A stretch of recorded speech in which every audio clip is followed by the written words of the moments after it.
हाँ बच्चों, इससे पूर्व में आप लोगों को सेल क्या कहते हैं डेवलपमेंटल थ्योरीज़ के बारे में और डिफरेंट जो पार्ट्स हैं आपके डेवलपमेंटल बायोलॉजी के अंतर्गत गैमेट फॉर्मेशन का है, फर्टिलाइजेशन का है, जायगोट का है, क्लीवेज का है, मेटामॉर्फोसिस है, ऑर्गेनोजेनेसिस है, इनके बारे में संक्षिप्त रूप से बताया था। आज उसी में से एक पार्ट आपका गैमेटोजेनेसिस जो है वो लेंगे, जिसको अपन युग्मक जनन कहते हैं। युग्मकों का निर्माण, युग्मकों का निर्माण जो है वो जनद यानी गोनाड में होता है। गोनाड क्या होते हैं? मेल में टेस्टिस और फीमेल में आपकी ओरी, इनको अपन जनद हिंदी में कहते हैं, वैसे इंग्लिश में गोनाड कहते हैं। इस गोनाड के अंदर प्राइमोर्डियल जर्म सेल या आदि जनन कोशिकाएं जो हैं वो पाई जाती हैं, जिसको शॉर्ट में पीजीसी कहते हैं। इन प्राइमोर्डियल जर्म सेल्स की सहायता से ही अपने को जो गैमिट हैं वो मिलते हैं। जो मेल में गोनाड टेस्टिस पाया जाता है, वृषण कहते हैं, उसकी जो पीजीसी प्राइमोर्डियल जर्म सेल्स होती हैं वो स्पर्म का निर्माण करती हैं। वो प्रोसेस आपका स्पर्मेटोजेनेसिस कहलाता है। इसी तरह से फीमेल के ओरी में या ओरी जो जनद है, गोनाड है, उसकी पीजीसी सेल्स जो हैं वो ओवम का निर्माण करती हैं। प्राइमोर्डियल जर्म सेल्स ओवम का निर्माण करती हैं, उसको अपन oogenesis कहते हैं। जो द्विलिंगी प्राणी होते हैं, जिनमें नर व मादा मतलब एक में ही पाया जाता है, ऐसे जो द्विलिंगी प्राणी होते हैं जिनको हर्मैफ्रोडाइट भी कहते हैं, उसमें तो युग्मकों का निर्माण एक ही प्राणी में होगा।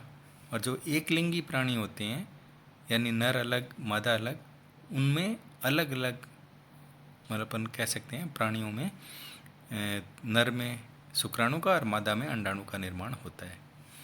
ये जो युग्मकों का निर्माण जो अपन प्राइमोर्डियल जर्म सेल से बता रहे हैं, ये प्राइमोर्डियल जर्म सेल्स आई कहाँ से, ये अभी तक विवादास्पद है।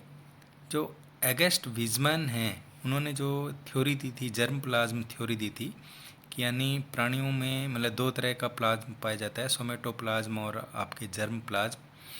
तो उनका ये कहना था कि जो जर्म प्लाज्म है उससे प्रीमोर्डियल जर्म सेल्स का यादि जनन कोशिकाओं का निर्माण होता है। ये जब मतलब अपन कह सकते हैं डेवलपमेंट हो रहा होता है, उसी दौरान जनद में प्रतिस्थापित हो जाता है जर्म प्लाज्म और इससे पीजीसी सेल्स का निर्माण होता है। तो जर्म प्लाज्म से जो अपन पीजीसी सेल्स के निर्माण की बात कर रहे हैं, ये दोनों इनवर्टिब्रेट और वर्टिब्रेट में यदि देखा गया है कि जो ओरिजिन है पीजी सेल्स का वो एकशेरुकियों में किस तरह से होता है। तो एकशेरुकियों में जो ओरिजिन है पीजीसी सेल का, वो जैसे एस्केरिस उदाहरण लेते हैं, इसमें क्या होता है कि जो जाइगोट बनता है वो भ्रूणीय परिवर्तन के दौरान उनमें क्रोमोसोमल डिमिन्यूएशन हो जाता है। और जो डिमिन्यूएशन होने से क्या होता है, जो सोमेटिक सेल्स होती हैं उसमें तो जो गुण सूत्र होते हैं, क्रोमोसोम होते हैं, वो छोटे छोटे खंडों में विभक्त हो जाते हैं। जबकि जो आपके क्या कहते हैं जनन कोशिकाएं हैं, उसमें गुणसूत्र जो है वास्तविक स्थिति में रहते हैं।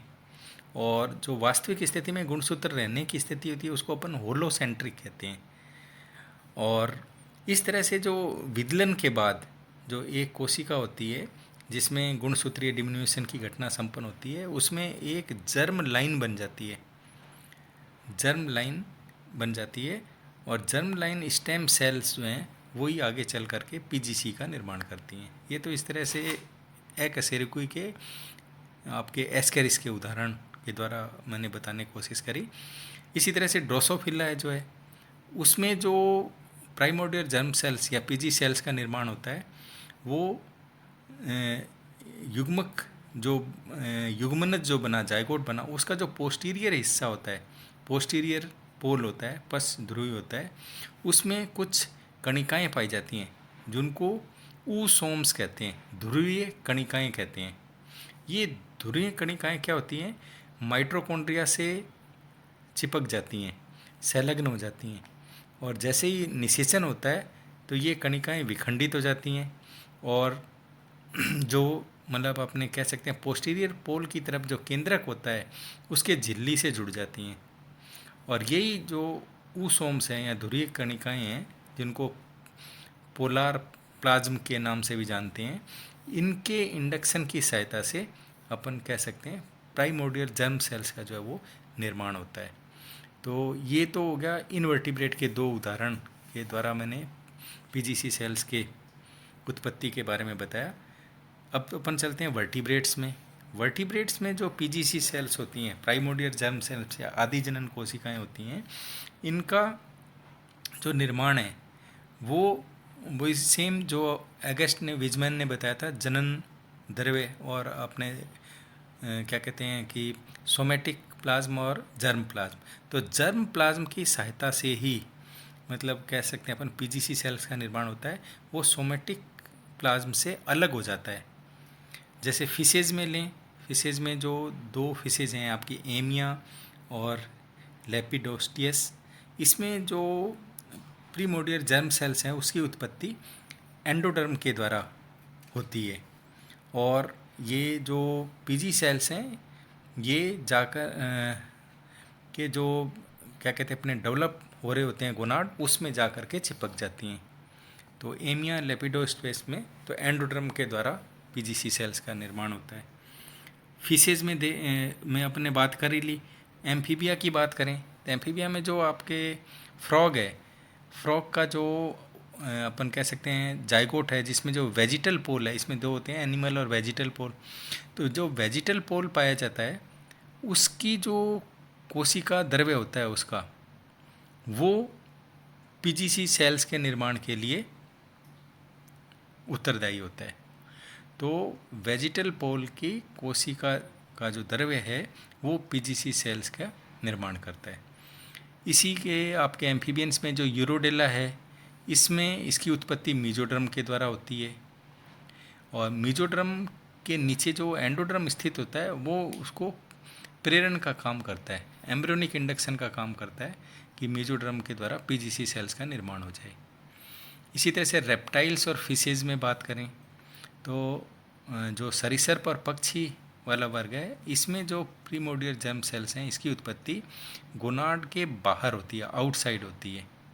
जैसे अपन चूजे के भ्रूण की बात करें तो इसमें क्या होता है, जो आदि जनन कोशिकाएं हैं जो अपनी डिस्क होती है इसमें पाई जाती है, उसके पश्च सिरे पर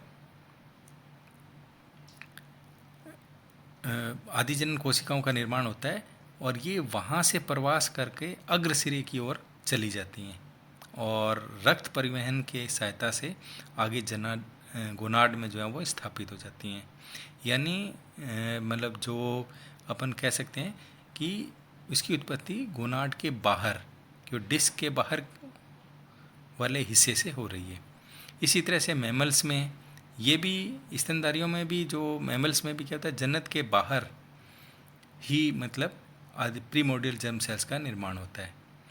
इसका क्या होता है, जो इसका कॉडल वाला हिस्सा है जहाँ पे एंडोडर्म पाया जाता है, पुच्छे हिस्से में इसके, वहाँ से ये कोशिकाएं अमीबोइक मूवमेंट, अमीबीय गमन के द्वारा एक मीजोनेफ्रिक रिड्ज का निर्माण कर लेती हैं। और ये मीजोनेफ्रिक रिड्ज में पहले तो सूत्री विभाजन होता नहीं है, तो उस समय अपन इस जो भी सेल्स का ये ग्रुप है उसको प्राइमरी गोनोसाइट्स कहते हैं। और जब ये विभाजित हो जाती हैं तो सेकेंडरी गोनोसाइट में का निर्माण कर लेती हैं और आगे चल करके पूरे गोनाड का निर्माण करती हैं। तो ये जो अपन ने इनवर्टिब्रेट और वर्टिब्रेट में जो प्रीमोर्डियल जर्म सेल्स हैं, आदि जनन कोशिकाएं हैं जिससे गोनाड का निर्माण होता है, उसके बारे में थोड़ी सी अपन ने जानकारी ली। आज इससे आगे बढ़ेंगे, पहला पार्ट लेंगे जिसमें कुछ पोर्शन आज डिस्कस करेंगे कि जैसे मैंने बताया गैमेटोजेनेसिस में दो पार्ट, स्पर्मेटोजेनेसिस और oogenesis। तो स्पर्मेटोजेनेसिस कहाँ होता है, कहाँ पाया जाता है, इसके बारे में थोड़ा सा आज डिस्कस करेंगे, फिर आगे इसको पूर्णतः कवर करने का प्रयास करेंगे। जो जैसा बताया कि स्पर्मेटोजेनेसिस मेल में होगा, मेल में जो वृषण होता है, टेस्टिस होता है, उसके अंदर जो primordial germ cells PGC cells होती हैं वो शुक्राणुओं का निर्माण करती हैं। थोड़ा सा अपन इस पे वृषण पे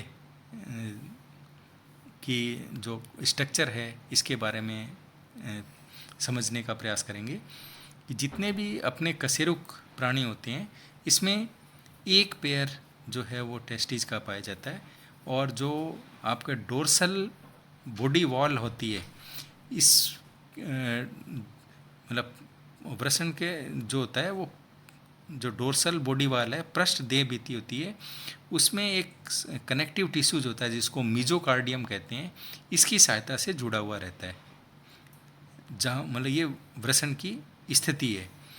और जो वृषण है वो हजारों जो आपकी सेमिनिफेरस ट्यूब्यूल्स होती हैं जिसको अपन नलिकाकार शुक्र जनन नलिकाएं कहते हैं, उससे मिलके बना होता है वृषण। और ये नलिकाएं जो हैं इनके चारों ओर एक झिल्ली से वो ढका रहता है, उस झिल्ली को कहते हैं अपन ट्यूनिका प्रोप्रिया। ट्यूनिका प्रोप्रिया के सहायता से ये नलिकाएं जो हैं अपने चारों ओर एक झिल्ली के आवरण से ढकी हुई रहती हैं। इस मतलब सेमिनिफेरस ट्यूब्यूल्स के अंदर भीतर अपन देखें तो एक एपिथेलियल लेयर पाई जाती है, भीतर जनन उपकला स्तर जर्मिनल एपिथेलियल लेयर पाई जाती है। और ये जो जनन एपिथेलियल लेयर है उसमें दो प्रकार की कोशिकाएं पाई जाती हैं। एक तो होती है सोमेटिक सेल्स या अपन सर्टोली सेल कहते हैं, और दूसरी होती है आपके जर्मिनल सेल्स। जो सोमेटिक सेल्स हैं या सर्टोली सेल्स हैं वो एक्चुअल में जो स्पर्म बनेंगे इसमें अपन कह सकते हैं सेमिनिफेरस ट्यूब्यूल्स में, उनको सपोर्ट प्रदान करता है और पोषण प्रदान करता है। मतलब जो सोमेटिक सेल्स सर्टोली सेल्स होंगी उनका काम हो गया शुक्राणुओं को आलंबन देना और पोषण प्रदान करना। दूसरी तरह की जो सेल्स हैं जनन कोशिका, नाम से ही अपन को पता लग रहा है कि जर्मिनल सेल्स, ये स्पर्म का निर्माण करती हैं।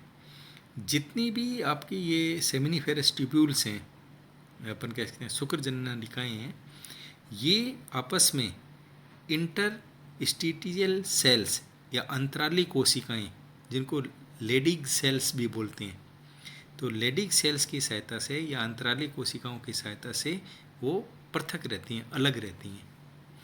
और ये जो आपके लेडिग्स या इंटरस्टिटियल सेल्स हैं ये हार्मोन का स्रावण करती हैं, नर हार्मोन का, मतलब मेल के जो हार्मोन्स का स्रावण का काम है वो इस लेडिग सेल्स की सहायता से या इंटरस्टिटियल सेल्स की सहायता से होता है। तो एक तरह से टेस्टिस जो है वो दोनों तरह के अपन कह सकते हैं का सीक्रेशन करता है, एक्सोक्राइन और एंडोक्राइन। मतलब बहिस्रावीय ग्रंथि की तरह भी वृषण जो है काम करता है, और अंतःस्रावीय एंडोक्राइन ग्लैंड की तरह भी काम करता है, कि जो हार्मोन्स हैं ये आपके एंडोक्राइन नेचर के होते हैं। तो ये मतलब वृषण का जो अंदर सेमिनिफेरस ट्यूब्यूल्स हैं उनके स्ट्रक्चर के बारे में अपन ने बात करी। जो शुक्राणु जनन की प्रक्रिया है ये कंटिन्यूअस चलने वाली प्रक्रिया है, यानी एक जो जैसे वृषण का निर्माण होता है और यदि अपन इसकी काटें मतलब सेक्शन काट के यदि अपन अध्ययन करना चाहें टेस्टिस का, जिसमें अपने को डिफरेंट सेमिनिफेरस ट्यूब्यूल्स दिखेंगी, तो उसमें अलग अलग अवस्थाएं मतलब इस जो जर्म सेल्स हैं अपन के जर्मिनल सेल्स हैं उसमें शुक्राणु जनन का प्रोसेस जो है वो चल रहा होता है, और अलग अलग अवस्थाएं जो अपन को इसमें मिलेंगी उस मतलब सेक्शन को काट करके यदि अपन देखते हैं। जो जितने भी अपने वर्टिब्रेट्स हैं इनके प्राणियों में जो स्पर्म का उत्पादन होता है वो होलोगोनिक प्रकार का होता है, यानी परिधि से केंद्रीय गुहा की ओर। मतलब यदि अपन काटते हैं तो उसका क्या कहते हैं, जो सबसे बाहरी हिस्सा है और एक जो केंद्र वाला हिस्सा है, तो परिधि से केंद्र की ओर जो अवस्थाएं अपन को शुक्राणुओं के उत्पादन की मिलेंगी, ये स्थिति कहलाती है होलोगोनिक। तो इस तरह का तो पाया जाता है आपके कशेरुक प्राणियों में, होलोगोनिक अवस्था जो है। और लेकिन जो आपके इनवर्टिब्रेट्स हैं, जिसमें आपके इंसेक्ट्स हैं या निमेटोड्स वगैरह हैं, उनमें इसका जस्ट उल्टा होता है। यदि उनके वृषण की काट काट के देखते हैं अपन, तो उनका जो नज़दीक वाला हिस्सा है उसे दूरस्थ भाग की तरफ, मतलब नज़दीक व समीपस्थ भाग से दूरस्थ भाग की ओर अपने को स्पर्मेटोजेनेसिस की अलग अलग प्रवस्थाएं देखने को मिलती हैं इस सेक्शन में।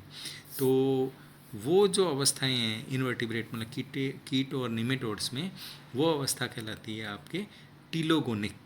यानी दो तरह का प्रोसेस हो गया, मतलब कशेरुक प्राणियों में तो होलोगोनिक, परिधि से केंद्र की ओर शुक्राणुओं का उत्पादन, और निमेटोड्स में और कीटों में, या अपन कह सकते हैं इनवर्टिब्रेट्स में, टीलोगोनिक प्रकार का समीपस्थ भाग से दूरस्थ भाग की ओर शुक्राणु जनन की अलग अलग प्रावस्थाएं अपने को नज़र आती हैं।